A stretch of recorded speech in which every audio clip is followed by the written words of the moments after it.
Okay, the question is food chopper or manual food processor. I like them both. The food chopper, oh, we're getting ready to cook here. I'm making an Asian dish and I need my red pepper chopped up. So I am going to chop it up and get started. You can go ahead and chop right into the cup. I normally don't. I love our flexible cutting boards. There's small ones and there's large ones, but the small ones, great. We chop things up on it. Sometimes my husband and I will just make sandwiches, and these are like our little portable plates, so it's handy for them. They come in a 3-pack. So I'm going to simply just take my peppers. For those of you who are lifers with Pampered Chef, you've had the chopper for a long time, I want to make sure that when you are chopping, you always make sure that you do the skin side up. Not like what I just did here. That would not work. So you always want to make sure skin side is up. Chuck, my cameraman, is laughing at me. Yep, you certainly did that wrong, didn't you? Okay, so skin side up. Why? Because when you're cutting, you want to cut through the skin. If you do it this way, you're going to cut through the meat, and then the skin will sometimes just keep it, stuck together. So with this, you want to make sure that you give it a good pound. If your kids aren't doing your homework, if your husband's not listening to you, if your wife's not listening to you, if you're just a little perturbed about something, then you need to chop. Okay, look at how fast and easy that is. All right, I just need a 1/4 cup for my recipe, but I did want to show you exactly how fine it chops it up. So I can remember one Thanksgiving, we had company over and I was making the stuffing after everyone had left. And I had to chop up all the celery and onions, and I thought, there is no way I'm going to cut it by hand.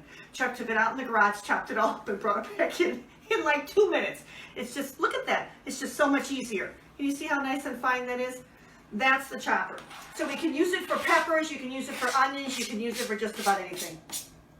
I love the manual food processor because it will do the same thing also, but I like it, especially if you've got someone who, maybe has arthritis, that doesn't want to have to be chopping everything with as much force. With this, all you're doing is you simply just make sure that's in the middle, put the top on, and then you're simply going to just press down and you've got it. I did a show once. We are making homemade salsa, because you could go ahead and chop everything up in here. Your onions, your tomatoes, we've done hummus in here, we've done a lot of different things. So after I made the salsa at the party, the woman decided then that she would go ahead and put some jalapeno in there, a half a jalapeno. I thought, oh my gosh, it's never gonna chop in here. I put a half in here, pressed down, it was just pulverized. The hardest part is just scraping it off the sides because it's chopped it so well. So that works great for, again, whatever you'd like to chop. We've done chickpeas and done hummus in there. Oh, it comes with a nice lid too. So if you want to make your salsa right in here, you can then just put the lid on and you're set. So that's cool. But I want to show you. I've got just a piece of bread here.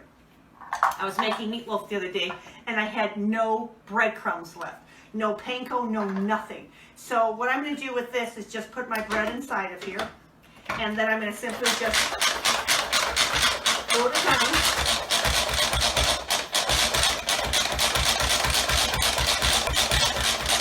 Okay, now I will tell you, I've got some moisture in there from the red pepper, but it has really just chopped it up really fine with that. The other day I took a hamburger bun, leftover hamburger bun, and went ahead and just made some fresh breadcrumbs for some hamburger patties that we were making.